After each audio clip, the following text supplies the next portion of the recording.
Good Tuesday afternoon to you. It's 4 o'clock and time for Sports4CLE. Thanks for joining us. Browns continue working joint practices against the Philadelphia Eagles in Philadelphia. It'll be an off day tomorrow. They will get things going with a preseason game number 3 for the Browns, number 2 for the Eagles, Thursday night. So yesterday, Eagles beat reporter Bo Wolf and Zach Berman talking about what they saw in day 1 of the joint practices with the Browns defense against the Eagles offense. This is from Dalvin Tomlinson had a good day. Cam Jurgens has been really good in one-on-ones this year, I've thought, and they only took one matchup, but Dalvin Tomlinson dusted him. And then there was a lot of interior pressure. I mean, I can go through my notes. There were like 5 periods with the first, the ones against the ones, and there were probably something like 12 sacks. It was something nuts like that. Like it was crazy. And they were coming from everywhere except against Lane Johnson. I don't know if like all of a sudden I'm like very high on the Browns defense or what's going on here, but I also did think, and you can tell me how you saw things on the other side of the ball. I thought the Browns were sort of bringing a little more energy to this practice. I thought Elliott Shore-Park made that point, and I think he was right about that. So this is an interesting point. And again, this is not something that one can measure, but certainly it's something that one can perceive. And I don't want to put words in ESP's mouth, but when he was bringing it up to me, he said how last year it seemed the Eagles just had more juice when they were there than Cleveland did. And I would agree with that, right? This is the thing that Nick Sirianni's trying to guard against. And again, those were Eagles beat reporters, Birds with Friend podcast. So they had to move up the joint practices today, day 2, from 5 o'clock to 1:45. Expected weather in Philadelphia. And some good signs. Wide receivers going through the drills. This is Elijah Moore was held out yesterday, back doing the team portion, or the individual portion of the drills, not in the team portion. Again, Elijah Moore getting some work out with DeShaun Watson and Jakeem Grant working in the individual drills. Here, Watson finds Zaire Mitchell-Payton, tight end, in the team portion of the drills. So Myles Garrett and Elijah Moore participated in the individual drills only. Garrett had to leave yesterday with a foot injury. Jack Conklin, a head injury. He's in the concussion protocol. Denzel Ward left with illness. He did practice on day 2. It was also announced Dorian Thompson-Robinson will start Thursday against the Eagles. Kellen Mond will play. Don't expect any of the starters to go. They got those joint practices in. The other thing that came out of today was that the offense struggled a little bit. The Eagles got the better of this day 2 of the workouts, which is to be expected. Reed Blankenship, couple of interceptions in the practice, makes it 3 times that he had intercepted DeShaun Watson the last 2 days. That from one of the Eagles beat reporters. Let's welcome in Jeff Lloyd, Locked On Browns podcast. Jeff, a lot to unpack there. It sounds like the Browns went in there, and especially on defense, kind of dominated up front, which that Eagles offensive line is among the best in the NFL. So that's certainly what you want to hear. These things, and look, they can often get overblown. For the Browns, maybe it was just a day where they were feeling it maybe a little bit more than the Eagles were. So you came in obviously, and I think the takeaway for us, obviously Cleveland-wise here, is this is hopefully the fruition of what we believe it's going to be. The efforts that were put in to basically tear apart your defensive line and rebuild it from scratch. And now you have guys, who are legit household names, whether it's Zadarius Smith, whereas it is Myles Garrett, Dalvin Tomlinson. We'll see more of Shelby Harris as the weeks go on. Obo Okoronkwo. This is all of a sudden now a much, much vastly improved defensive line. And, with Jim Schwartz here, what is the expectation? The expectation is he doesn't necessarily want to care so much about his pass defense. He doesn't want the ball in the air. That's ideally how Jim Schwartz would like to play it. Granted, he's got good players in the secondary, but he wants to get after the quarterback. He wants to shut down passing lanes if guys are either getting after the quarterback or by getting guys' arms up, getting guys' arms extended. And it's not like the Eagles don't have a good defensive line, And then you come back today, and maybe the Eagles were a little bit better today, obviously better today than the Browns were yesterday. But for the Browns, you just went toe to toe 2 days in a row with a team that conceivably, in a lot of people's opinion, should have won the Super Bowl. You take that as an absolute W, and by all means, no, we're not putting anybody on the field on Thursday night. You get 2 quality days of work like this. You just let the guys sit, watch the game, and look, Myles Garrett is. I think we've reached the point where Myles Garrett does never need to play a preseason snap again in his life.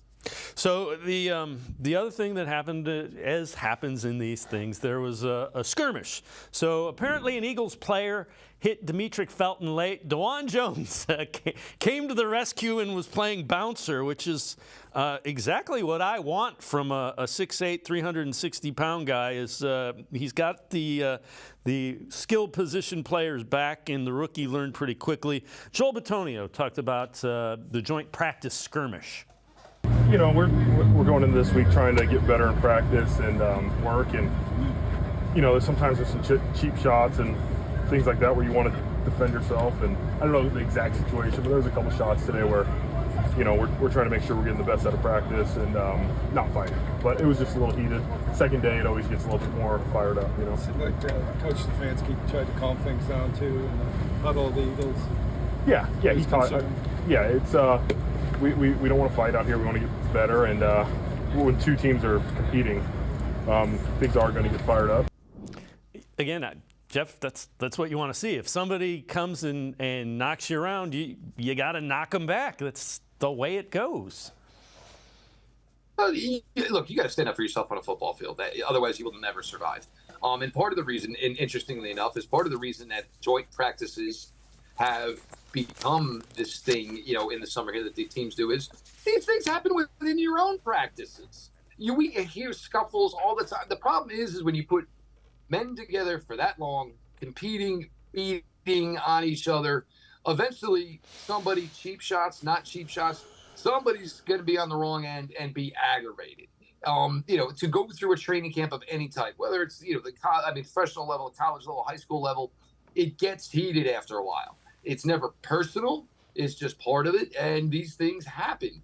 I do laugh, and it's a shame that they weren't really able to apply any footage, because it would have. I had the feeling it sounded like DeJuan Jones, back in the day when King Kong Bundy, would go into a match against 4 people and you just see him tossing them around left and right. Probably had that kind of feel when DeJuan Jones, got over there. It was like, oh no, now here comes the big guy. But it's part of it. Coaches know it's going to come, and the way it went yesterday and the way it evolved in today, I'm sure Coach Stefanski had a really, really good idea. That the Eagles were probably going to come in a little more chippy today. And even still, though, man, you get pushed, you can't take it. You got to push back. You got to stand up for yourself. So Shelby Harris signed with the Browns. First workouts were these joint practices. Harris talked about why he signed with the Browns, also playing for Jim Schwartz. With the offense, going to make a comeback, and with the guys, with Big Z and DT and Miles and Obo and everybody, it's a hard. It would have been impossible to say no to that.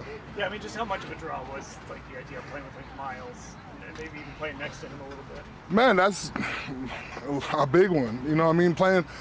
Playing, you got Pro Bowl guys and Z and Miles, and then Dalvin, who's will be a Pro Bowler, and just being an Obo who's a great rusher himself, and just having, and then with Jordan and everyone, to be in this group and to have talent from top to bottom, it just it makes my job a lot easier. What do you love about Jim's defense? It gives the D lineman freedom. You just kind of everything is with your get off and your tenacity and just going and making plays. His defense, it starts with the D line. And, it's just, like I said, it's a D lineman's dream. Think about the D lineman he's had played for him. And it's just something that, want to add my name to the list. And Jeff, so you're starting to hear that. People want to play for Jim Schwartz. They want to play with Myles Garrett. You're going to start hearing the same thing about DeShaun Watson when he shows that he's back to what he was a couple years ago. I think we kind of already saw that, though. Elijah Moore, obviously, everywhere DeShaun Watson went this summer, he followed. There seems to be a relationship off the field where DeShaun Watson and Amari Cooper are, obviously friendly with each other, spend time together with each other. Of course, what he can do on the field is going to be paramount. But you hear the offensive line talk about it. Look, he's still a household name. And we're talking about a guy who just a couple of years ago was regarded as one of the top 5 quarterbacks in the NFL. And it's not like he's an old man. He's not even close to being 30 years old yet. So, everybody, who's believes that the magic will, won't return, hey, have at it. But, for me, I'm going to sit here on the fence that I'm going to evaluate everything as it comes. It wasn't a great day for him today. First 7 or 8 days of training camp against his own defense, he showed out really, really well. You saw an inkling of what he's capable of Friday night, 3 for 3 on the drive, 3 carries, was able to extend, for 2 first downs. You see the total package, and you see what this offense can become. And now that we're talking about a defense, and we were all big fans of defense in 2021, this defense should be light years better than that defense in 2021. All right, before we go to break, this from the Bleacher Report. 1 player each team should put on the trade block this preseason. For the Browns, they go with tackle James Hudson. Already have a couple of decent starters, Jedrick Wills, Jack Conklin. They drafted DeShaun Jones in the 4th round, meaning they have plenty of offensive tackles on the roster. Yeah, I'm not so sure about that. I like what I've seen from DeShaun Jones, but Jack Conklin's been banged up last couple of years. I don't think you can if you're an elite, if you have elite thoughts about your team and your offense, you better have some tackles that are ready to go. And look, not a big disrespect here to James Hudson, but we're talking about a guy who's a former day 3 pick. What we've really seen of him play, at tackle has been good. I'm not sure the return of trading James Hudson would be any better than the investment they originally put in on him. And I still think there's this role, and this is not something we're going to see in the summer. This is certainly something they're going to say for the regular season. You've got one tight end who blocks well in David Njoku. Jordan Akins, not his bag. Harrison Bryant, not his bag. You know what we did get to see last year, though? We got to see James Hudson come in short yardage situations, in goal line situations, and be a blocking tight end. And he was actually really, really good at it. This is something I think the Browns are going to continue to pursue this year with James Hudson. Again, look, when you're wanting to trade, somebody, it's about what you might get back. And, I don't think the Browns would get back more than what they invested in James Hudson. And now with hearing that they have no plans of moving DeShaun Jones anytime soon, which I certainly disagree with, to the left side. So you're telling me Jedrick Wills is our left tackle and then there's nobody? Not sure about that. Yeah, again, I think it's well stated. The return wouldn't be worth trading Hudson. He's the only one on the team with left tackle experience. Yep. All right, Jeff Lloyd from the Locked On Browns podcast. Now I'm going to step aside, take a quick time. Other side of the break, Amari Cooper talking about DeShaun Watson. Sports4CLE. We'll be right back. Stay with us. Come back to go forward. Back to learning new things. Back to pursuing your dreams. Tri-C has flexible learning options to fit your life. And every year, more than 1,000 local companies provide Tri-C students with real-world learning. The right education can boost your lifetime earning power by hundreds of thousands of dollars. Start now with a college education you can afford. Tri-C, where futures begin.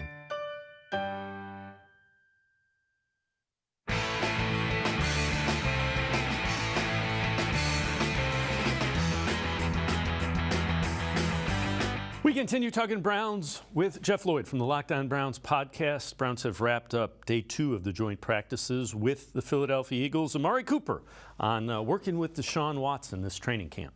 I like where our communication is. Obviously, I dropped a couple balls today. I like being, I like making my quarterback's job easy as possible.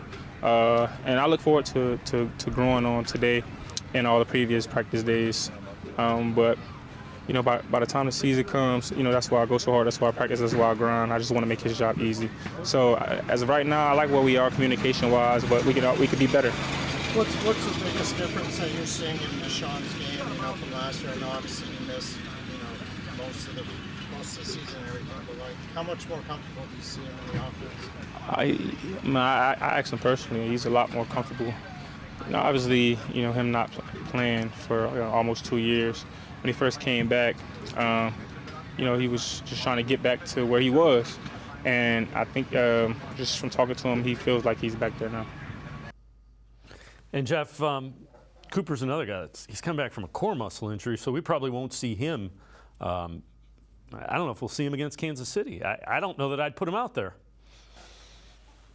I think Cooper is probably the guy, that's maybe, even if it wasn't for the injuries, maybe a guy who was maybe, elevated to, that level of, hey, if it's not for him and they don't think it's in the best interest, why bother? Not to mention you're still trying to work in and find quality reps for Donovan Peoples-Jones, Elijah Moore. I'm sure you'd like to get Cedric Tillman some work with DeShaun Watson.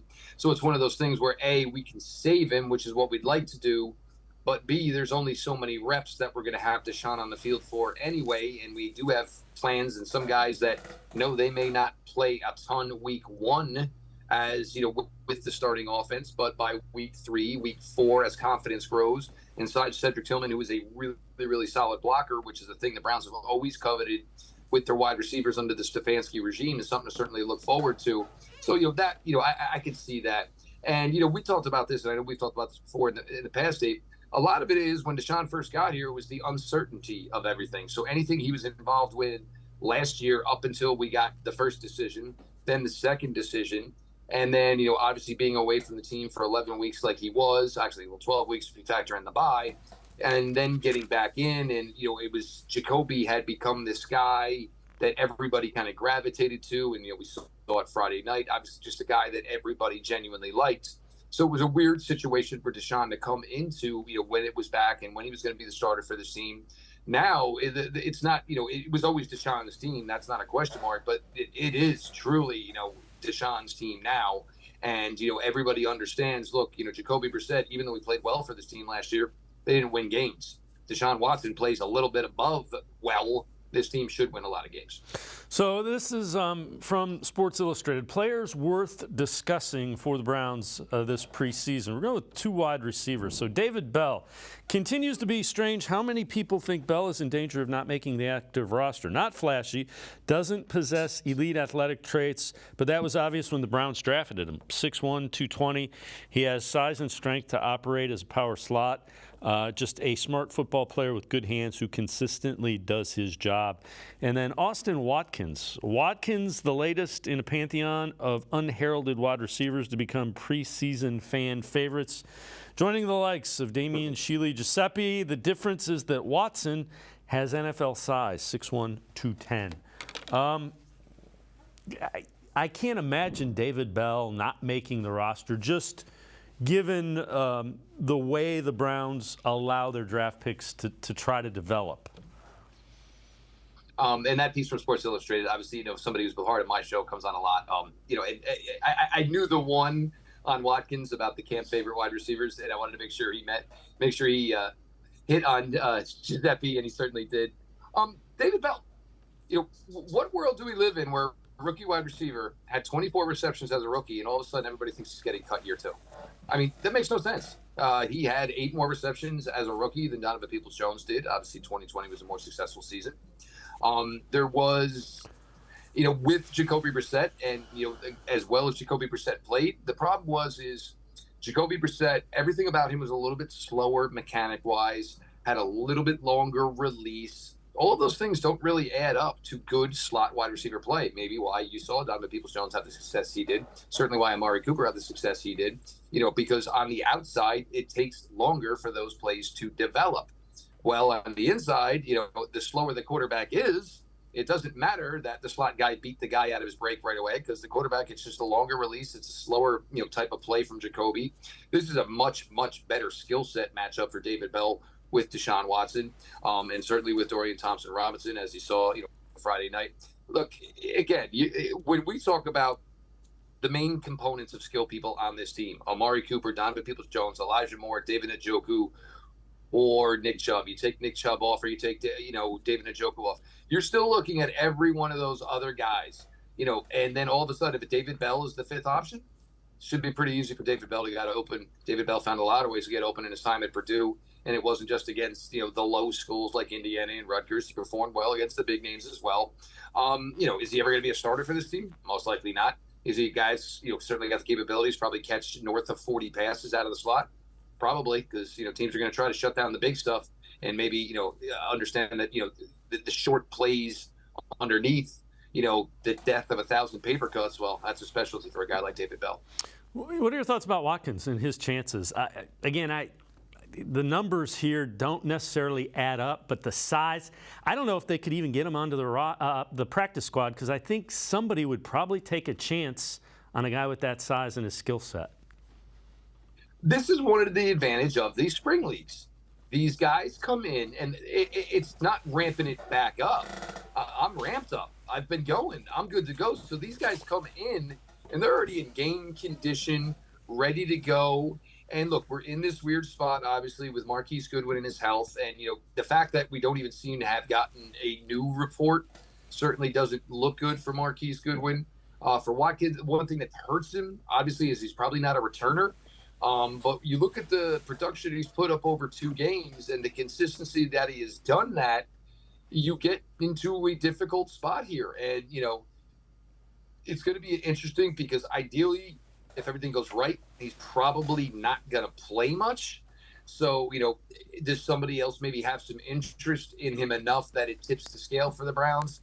I don't know. But right now, I don't see how you move on from the young man, because it's Cooper. We know it's Moore, obviously. Tillman, Donovan Peoples-Jones, all of that. One of these guys is going to have to be kept to help with the return game. But the other, he gets open, he catches the ball, and it's been consistent, and he does it again this week. What are you going to do? You can't cut a guy who's just on a really hot streak and performing really, really well. There were always those names around there as far as the bottom of who were going to be the contenders to make this room. And Browns maybe do something weird here because they're going to have a couple of luxuries early, where with the final 53, you're going to have to keep Alex Wright through that, but then you can short-term IR him. So does that give you an opportunity where you can keep maybe a 7th wide receiver when most teams traditionally keep 6? You're only keeping 4 running backs. You don't carry a fullback anymore. You're only keeping 3 tight ends. So, there's a spot here. And look, for right now, I don't know how you do it, because he's been extremely consistent. And I think, that they're going to probably give him more opportunities to stay that way, maybe a bigger slice of the pie Thursday night. If DTR is going to start, you got to think maybe he starts as well. All right, before we go to break, I know you've addressed this on the Locked On Browns podcast. When you look at Elijah Moore, do you see Percy Harvin? That's a guy that kind of does everything. The thing is, and Coach Stefanski was in Minnesota when Percy Harvin was originally drafted. Percy Harvin was truly just an athlete, get the ball in his hands.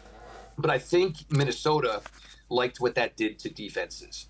And you needed to find somebody who can do some of these things. And look, Elijah Moore is not the explosiveness guy with the ball in his hands that Percy Harvin was. But in the same respects, Percy Harvin doesn't have the route running ability and the footwork of Elijah Moore. But Elijah Moore can do enough of this where if he lines up in the backfield, it's all of a sudden creating issues between the linebacker and the secondary. If he goes in jet motion, again, now it's creating communication issues between the defense. And he might just go in jet motion, line up in the slot on the other side, run a simple 5, 6, 7-yard route. But it's just enough in the back of your head. And trust me, people are going to watch that 18-yard carry from Friday night against Washington and say, this is a wrinkle that we might not be ready for. Now, imagine that wrinkle if you have Cooper out wide, you have DPJ out wide, you have Njoku on a slot, and all of a sudden, standing in the backfield are Nick Chubb and Elijah Moore. That's almost probably going to be the point where a defense is going to call a timeout because they have no idea what to do. So it's not so much that Moore is Harvin, it's using Moore in a Percy Harvin-like role, but still understanding he's an overall just better receiver than Percy Harvin was. There's not many guys that can replicate that, but Elijah Moore with 4.35 speed, Percy Harvin ran 4.38 coming out of Florida. He's a guy that can kind of give you some of that special sauce. Jeff Lloyd, Locked On Browns podcast. Now I'm going to step aside, take a quick time out. On the side of the break, we'll head to the voicemail of Truth and Reason. Sports4CLE will be right back. Stay with us.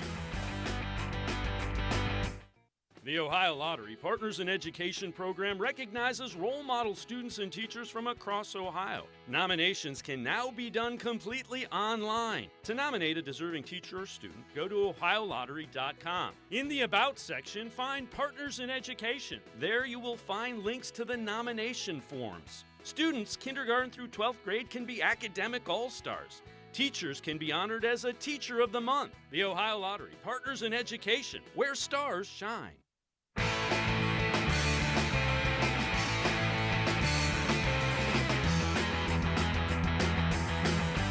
We continue talking Browns with Jeff Lloyd from the Locked On Browns podcast. Let's head to the voicemail of Truth and Reason.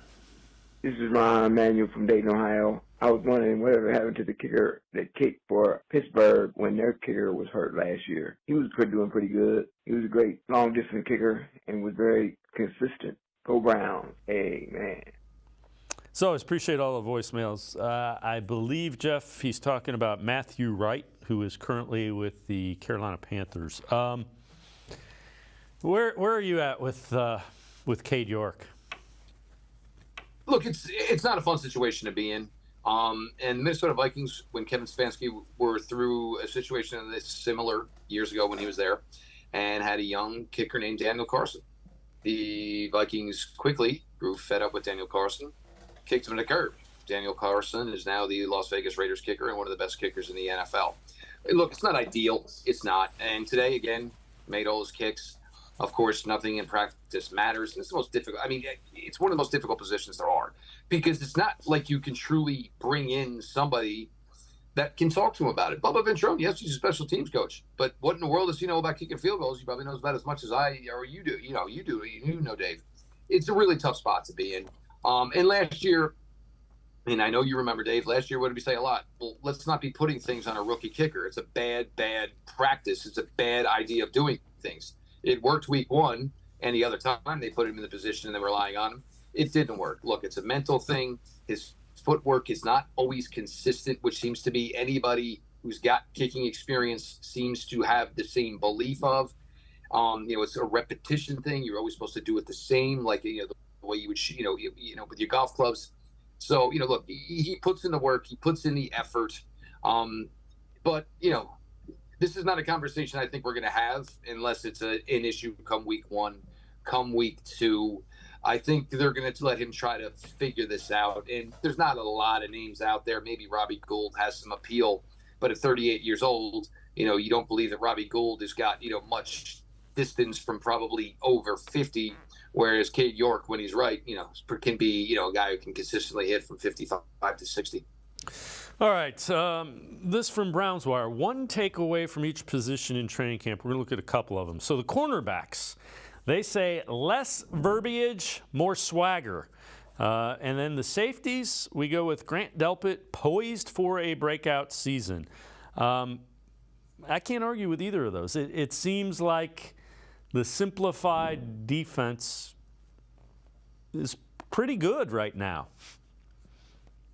Well, and basically this is what Jim Schwartz was saying. If I think my guys are better than your guys, I don't have to get creative. Why should I? You show me that you can beat my guys, and then I'm going to, go a little bit further into the playbook and start disguising coverages, which is what communication is all about and verbiage is all about. You're trying to make people believe they're saying something they're not. Well, I have a cornerback that I just extended for $100 million in Denzel Ward. I have another first-round cornerback in Greg Newsome. I have a guy who people, even from the Eagles, told me last year they felt the Browns stole in a player like Martin Emerson. So that tells me my guys are pretty good. So you know what? I'm going to let my guys go do their thing. Stop worrying about what's going on behind you. If I tell you that's your guy, go take care of business. And it seems to work, thus far for these guys. Grant Delpit, it was, Grant Delpit from the day they brought him in here and when he got hurt as a rookie, during the COVID training camp, and the Browns, every play you watched, he was by the line of scrimmage. Then he was playing deep center field. Now he's lined up over the tight end. Now he's lined up over a slot. He's ideally, a box safety who can cover tight ends, and the Browns could never figure out this true free safety. Well, that's handled now. That's Juan Thornhill's bag. He's going to do it. And even if Juan Thornhill's not out there, it's going to be Rodney McLeod who does it, which allows Grant Delpit to just hover around the line of scrimmage, create havoc. He was really good at this at LSU. I do think, and I believe there's a lot of people that believe, this could be the best year we've seen of Grant Delpit. And fortunately for Grant Delpit, it just so happens to be in a contract year. All right, before we go to break, players worth discussing on the Browns this preseason. This from Sports Illustrated again. They go with Ronnie Hickman. Hickman stood out, 2 interceptions, both of which had a high degree of difficulty. Also had a number of tackles in the style he has become known for at Ohio State. Jeff, I know you've talked about this on the Locked On Browns podcast. What are your thoughts about Hickman kind of getting there and earning that 4th safety spot? Well, first things first, if you start at Ohio State and you are in the draft process, there's no reason you should go and draft. I mean, it's Ohio State, it's Georgia. I mean, there's about 4 schools where if you were a starter on that team, you're not somebody that should have gone undrafted. Hickman, look, the testing process didn't go that great, and obviously to this point, we've seen that it has had 0 issues. He graded last week over 90, according to PFF. His really only real competition for the 4th safety is DeAnthony Bell. DeAnthony Bell is going to turn 27 in October. Ronnie Hickman's going to turn 22. Whatever DeAnthony Bell is right now, that's what he is. That's all he's ever going to be. So we just saw Ronnie Hickman play lights out in granted a preseason game, but you have to believe there's still more coming from this player. So this was a player, even at the time, he was like, there's a clear path for him. And normally you don't say that for any UDFA. There was a clear path for him to make this roster right away. And obviously he's doing a really, really good job in basically holding this down. For Hickman, look, you put in the work, you pay attention. This team has all of this new coaching around, and it's worked out for him. And he's coming to a really, really good spot. And unlike years past, he comes in and he can chop it up with a Juan Thornhill, who's got a ton of NFL experience. He can chop it up with a Rodney McLeod, who's got a ton of experience. So it's a really good spot for a guy to come in here. And the old phrase of, they don't know what they don't know. Well, he's probably getting a good idea of what he doesn't know just yet. And obviously you take what you learn and you try to apply it. And for Ronnie Hickman, look, everything looks good right now. I don't even think there's a race for the 4th safety. Guys are going to finish out the preseason. But I'd be stunned if Ronnie Hickman doesn't make this final roster.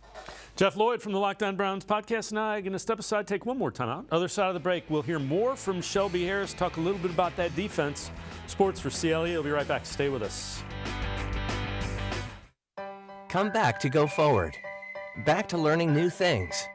Back to pursuing your dreams. Tri-C has flexible learning options to fit your life. And every year, more than 1,000 local companies provide Tri-C students with real-world learning. The right education can boost your lifetime earning power by hundreds of thousands of dollars. Start now with a college education you can afford. Tri-C, where futures begin.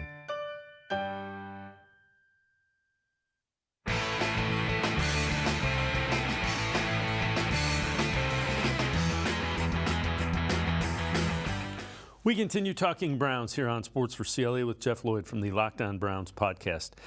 Shelby Harris talked about how he has lasted 10 years in the NFL and the importance of everybody on the 53-man roster. I would honestly say a lot of resilience. And, because for me, my first 3 years in the league, I was cut like a good 6 to 8 times, I think. And, it's just like not taking no for an answer. And then when someone tells you no, figure out a way to get better. And, especially for the young guys, my biggest thing when it comes to young guys, not really D linemen anymore, the checks are the same if you're playing special teams or if you're playing defense or offense. Special teams is what wins championships. They come in here when it comes to like special teams, that's just your way on the 53. Injuries are going to happen in this game, that's a guarantee. And so for you to be able to touch the field, you got to be on the 53. So you got to go out there and you got to make the most of all these special teams reps, especially practices like this where you're going against the other team and everyone's fighting for a job. You got to take this serious, and this is what the great teams do. They take special teams serious, and I'm talking about as simple as field goal block. I pride myself in blocking kicks. I have a couple in my career, and so it's just any way you can affect the game possible, you got to try to do it. Jeff, is it just me? Anytime I've heard one of the guys they've brought in on defense, it's like, thank you. Can we have more of that? Well, and now you look at it, though, because when there are this many guys who have the experience, who have the talent around each other, you got to understand that this is basically trying to change the foundation of everything.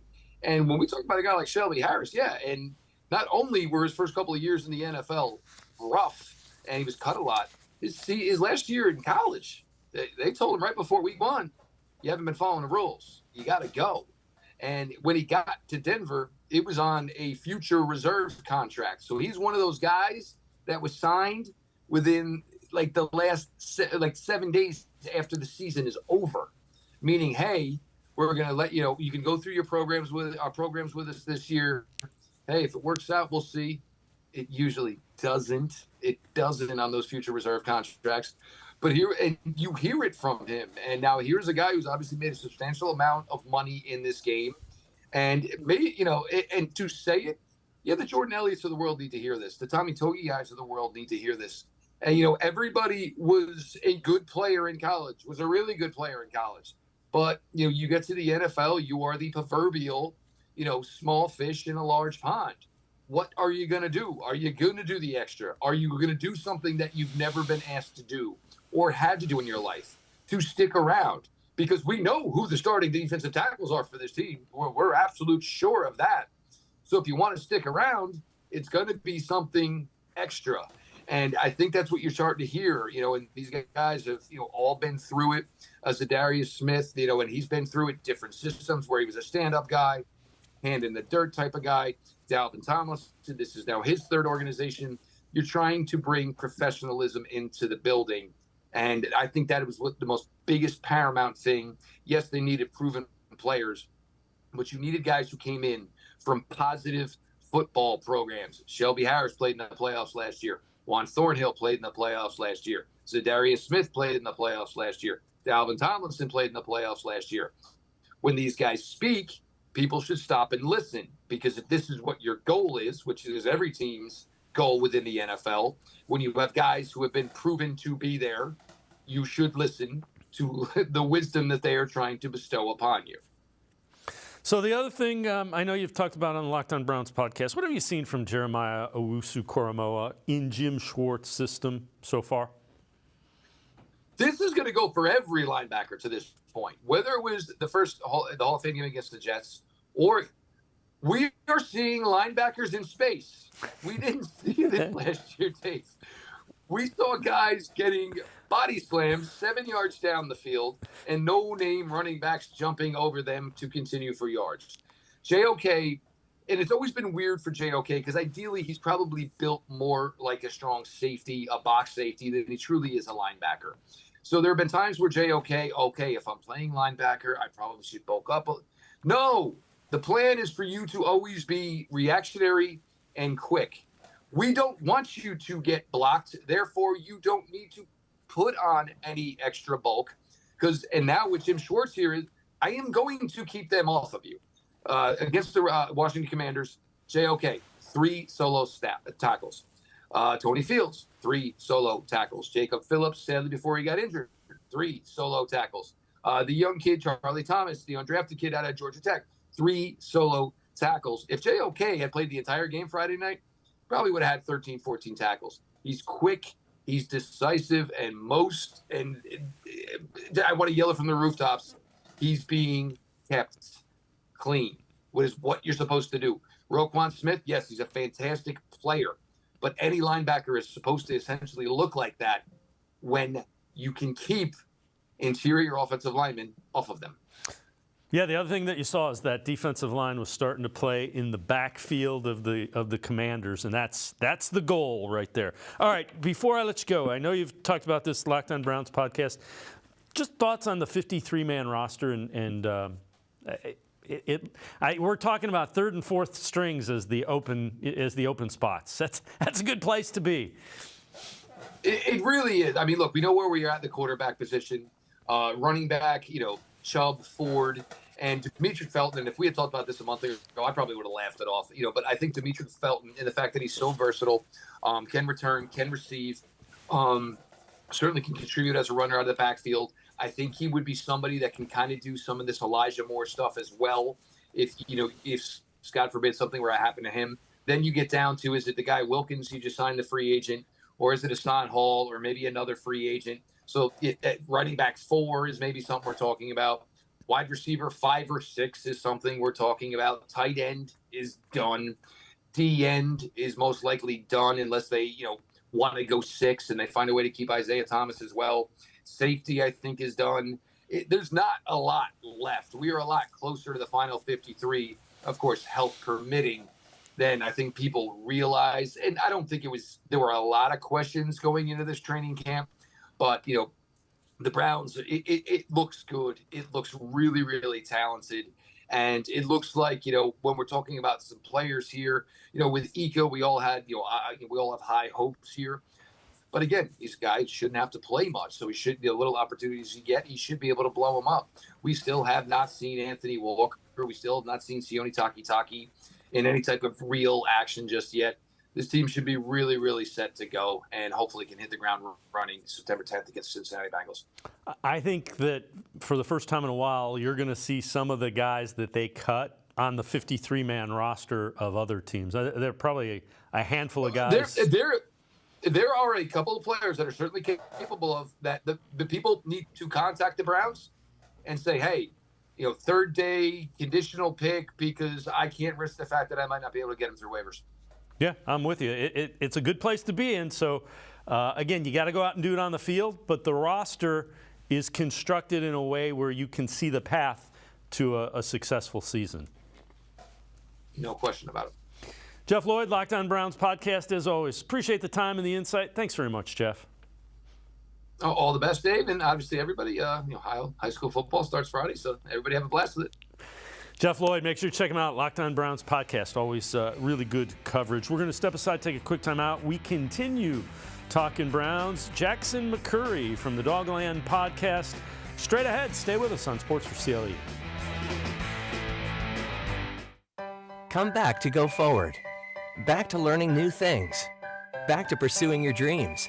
Tri-C has flexible learning options to fit your life. And every year, more than 1,000 local companies provide Tri-C students with real-world learning. The right education can boost your lifetime earning power by hundreds of thousands of dollars. Start now with a college education you can afford. Tri-C, where futures begin.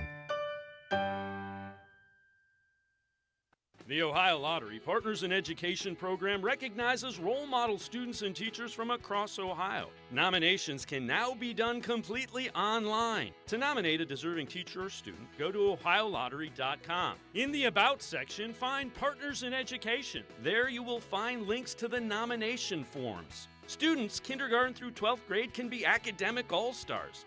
Teachers can be honored as a Teacher of the Month. The Ohio Lottery Partners in Education, where stars shine. I am powerful beyond my wildest imagination. I will define my future.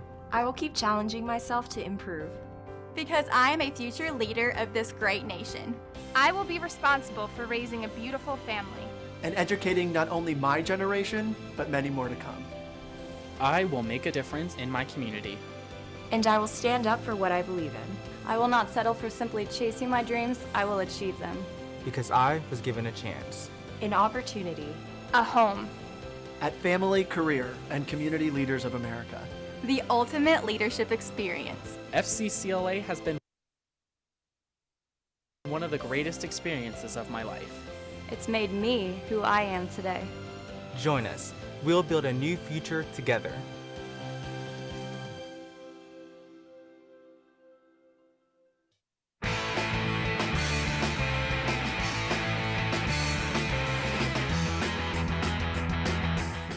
We continue talking Browns on Sports4CLE. Browns have wrapped up day 2 of their joint practices with the Eagles. A day off tomorrow. Preseason game against Philadelphia in Philadelphia on Thursday. Amari Cooper talked about Elijah Moore and how the two of them are developing a chemistry. Yeah, I mean, it's been great. Elijah makes a lot of plays. He's a great compliment to the offense, great compliment to me. We're going to be a great tandem together. I think about great tandems like Torrey Holt, Isaac Bruce. That's what I think we could be. We both run really good routes, both create separation, we both get open, and we're both reliable. So. With that, let's welcome in Jackson McCurry, DawgLand's podcast. And Jackson, you don't often think about that, but their skill sets do match, and you could even throw Donovan Peoples-Jones or Cedric Tillman in with those two as well. Yeah, and it's so funny because, Peoples-Jones has kind of got There's no one paying attention to him in camp this year because the focus has been on Elijah Moore. Cedric Tillman's been playing really well in the preseason. Even Austin Watkins is taking the center of attention in that wide receiver room. But yeah, Cooper and Elijah Moore really benefit off each other. And I think, Elijah Moore's been plagued by bad quarterback play in New York. And then obviously Garrett Wilson comes in last year. He has a fantastic rookie year. So everybody kind of seemed to forget about Elijah Moore and the talent he has. But yeah, having two solid wide receivers in Cooper and Moore is really going to benefit DeShaun Watson, because if one's not having the best day, you would hope that the other one's going to pick up the slack, and as well as the rest of the room there. I think it's probably the deepest wide receiver room the Browns have had in such a long time. And yeah, I can't wait to see it on full stage come September. So this is kind of interesting as well. This is from Mac. We use these tweets quite often. 34.4% of Elijah Moore's total career yards have come after he's had the ball in his hands. So, that's over a third of his total yards as a wide receiver. They didn't use him in the backfield a lot. Are yards after catch. That's been a missing element from this offense.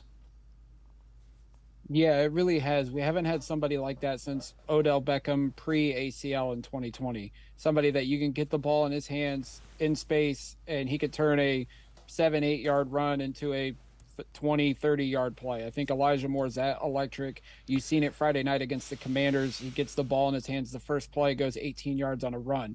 I think Stefanski's trying to incorporate him as much as possible to keep defenses honest, because you have so many weapons. But if you get a guy like Elijah Moore out in space, he can do some serious damage with the ball in his hands. Mac brings it up, and I looked it up as well. He had over 200 yards after the catch his rookie year. Now, he only had like 500 receiving yards total, but that's almost half of the yards that he had his rookie season were after the catch. So he is very dynamic when he gets the ball in his hands. And like I said, he had bad QB play in New York from Zach Wilson and other guys that couldn't get him the ball, but now he's got a real legit quarterback in DeShaun Watson here in Cleveland. And you could see the chemistry from the moment those two got on the field in the spring.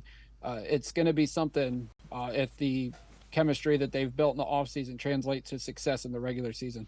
The other thing that I'm anxious to see, defenses tend to play off of Moore because of his speed. Those are easy yards, and DeShaun Watson will take easy yards against the defense all game long. Oh, without a doubt. And if you try to, play more man against Elijah Moore, I think that'll just open up things for Amari Cooper, for Donovan Peoples-Jones, for David Njoku.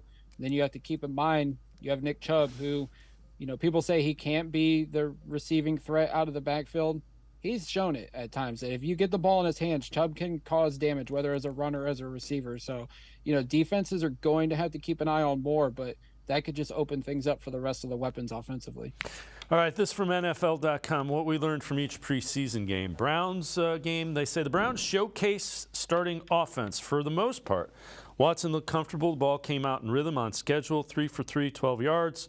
Most notably, he exhibited what we didn't see in 6 games last year, the proper fight-flight response. So they're talking about him tucking it and running it when it wasn't there. And I would say the reason, there's 2 things with that. You didn't see it for the 6 games because he hadn't played in 2 years. And he wasn't familiar with the offense. And that's why I think people that are discounting him and saying, well, he's lost something, well, we'll see. Yeah, he definitely wasn't comfortable with the offense in the last 6 weeks. I think it was a transition for him. It was a transition for Kevin Stefanski trying to incorporate things that worked for Watson. It also wasn't comfortable for the offensive line. And I think Batonio and Wyatt Teller and other guys have said, they've had to adjust to Watson's style of play because they've been used to a traditional drop-back quarterback, guys like Baker Mayfield, guys like Jacoby Brissett, to where they stand in that pocket and throw the ball. Now they have Watson who, will move around and extend plays with his legs, so they have to adjust that as well. But, yeah, he looked much more comfortable Friday night. Obviously, he took off and ran a few times. You can't stand back there too long against a Washington pass rush, but I thought Watson looked comfortable. He got the ball out. He made the plays with his legs when he had to. And, yeah, you could definitely tell he looked much more relaxed this year than he did at any point last year. And one of the things I said is I wanted it to look like it was his offense, and I I think it did. It looked like he was real. It looked like it's like, okay, this is what we're doing. If it's not here, I'm doing that. It was the type of processing that we saw when he was at the top of his game. Yeah, definitely. I think if he's comfortable, then the offense is going to click. If he's not comfortable, then you're going to see the bad DeShaun Watson, the stuff that we saw at the beginning of his return last year. But I could tell towards the end of the year, he was starting to get more comfortable with what was around him. But yeah, I think 2023 should be the comeback season for DeShaun Watson, and that would bode well for the Cleveland Browns for sure. This one from CBSSports.com. One thing we learned from every NFL team in week 1 preseason, which they referred to last week. DeShaun Watson might have a backup. Dorian Thompson-Robinson has been a star of the preseason, excelling as a dual threat in 2 different games. If he doesn't completely supplant Dobbs before week 1, you wonder if Kevin Stefanski might incorporate him in other ways. Jackson, we heard the same thing about Dobbs last year. Is he going to supplant Jacoby Brissett? It's great that he's playing like that. I wouldn't necessarily expect him to be the backup immediately, and I don't think he's going to find his way onto the field. He's really exciting. He's really good. He is their developmental quarterback they've been looking for a while. Yeah, and we talked about how comfortable Watson looks. Dorian Thompson-Robinson played in this style of offense in UCLA for 5 years under Chip Kelly. He is very comfortable in this scheme, and you can tell the way he plays. He plays with so much confidence. He just goes out there and rips the football, and he's looked great the first 2 weeks of the preseason.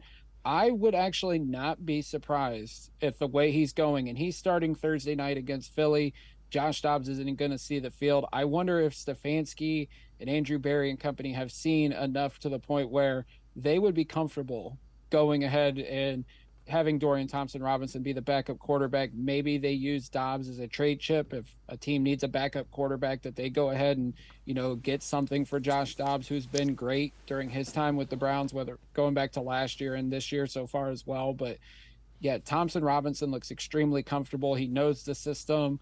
They talked about it on the broadcast that even when he's not taking reps in practice, he's doing mental reps when Watson or Dobbs is out there. So he's really soaking in this offense and the development that the Browns have in mind for him. But, I mean, the way he's performing, I would feel comfortable with him being the backup quarterback. I know he was a rookie, he's a 5th-round pick, but I really liked what I've seen out of him so far this preseason. Yeah, I get that he played a lot of college ball. I'm not quite there yet. If you expect to be and I'm not saying I can't be convinced. I'm not quite there yet. If you expect to be a playoff team, remember, Tennessee put Josh Dobbs in a win and you're in a playoff game, and he played well until the last play of the game or late in the 4th quarter. But my point is, I think you kind of ease Dorian Thompson-Robinson into that role. But again, we'll see. Jackson McCurry, DawgLand Podcast, and I are going to step aside, take a quick time out. Other side of the break, we'll hear more from Shelby Harris. Sports4CLE. I'll be right back. Stay with us. The Ohio Lottery Partners in Education program recognizes role model students and teachers from across Ohio. Nominations can now be done completely online. To nominate a deserving teacher or student, go to ohiolottery.com. In the About section, find Partners in Education. There you will find links to the nomination forms. Students kindergarten through 12th grade can be academic all-stars. Teachers can be honored as a Teacher of the Month. The Ohio Lottery Partners in Education, where stars shine.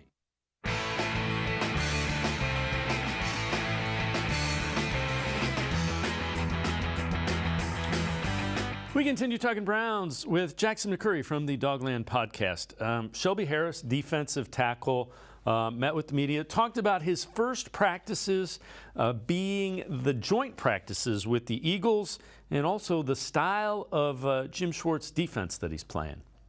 Man, it sounds great. You know what I mean? Just as a guy who's played in multiple defenses, that's had the hold up blocks and gotten chances to get off before, to go out there and have your D coordinator look at you as like, you need that, the premium guys. You know what I mean? Like, you're one of those guys, you just go and it's really like you're the jump start of the defense. And, it's great to hear. And it's just, you know, and you could feel it in the way he preaches everything. Veteran like yourself, do you prefer these joint practices with teams in terms of getting your work in and working on guys, or do you actually like the games themselves? Well, you know, it's my first practice with anybody. And so I'm just happy to I'm just, you know, truly blessed to be in this league going into year 10. And, you know, every day you get to go out in this field, you know, it's a blessing, you know. It's, you know, people were killed to be in this position. So I'm just really just happy to be here and to, you know, even be playing the game of football, man. You know, it's a special game. It's not one of those games that when you retire, you can just go back there and throw the pads on. So it doesn't matter who you're going against, your own team, another team, you got to embrace the opportunity because, you know, it's a 1 in a million opportunity.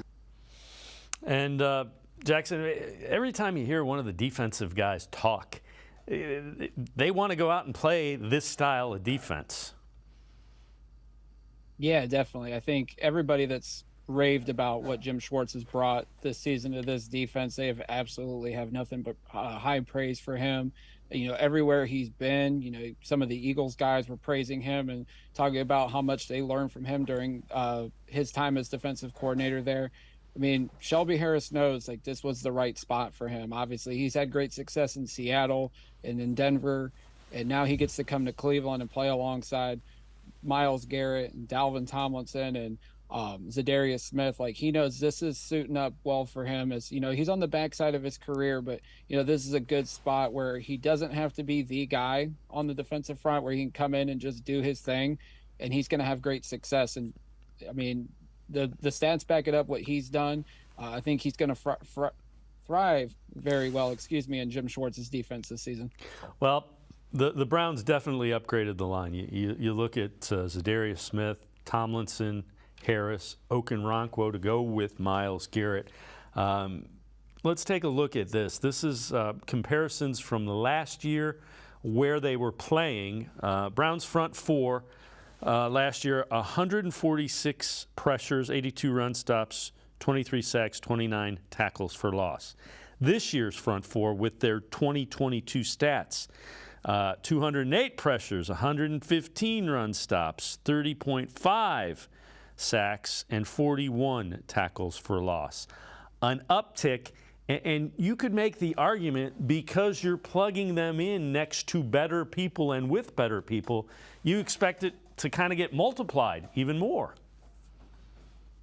Yeah, definitely. I mean, Friday night, Myles Garrett wasn't even out there, and Okoronkwo and Maurice Hurst and Zadarius Smith were just generating pressure. I saw a stat, it was 16 pressures on 35 dropbacks, and that was just the preseason against Sam Howell, who's, you know, getting his first reps as a starting quarterback, and he's doing it against Jacoby Brissett as well. But yeah, they completely overhauled this defense. I think Jim Schwartz came in and told Andrew Berry and company, like, we need to overhaul this thing. He goes, you got Myles Garrett, let's get a great supporting cast around him. And they did just that, adding Zadarius Smith in a trade, adding Dalvin Tomlinson and Okoronkwo and Maurice Hurst in free agency, adding Siaki Ika and Isaiah McGuire in the draft. Like, this is the deepest defensive line Myles Garrett's gotten to play with in his career. And, you know, it's going to benefit him, but I think it's going to benefit everybody in that room. And with Jim Schwartz as their leader on the defensive side of the ball, you know, you've seen the stats that Mac posted.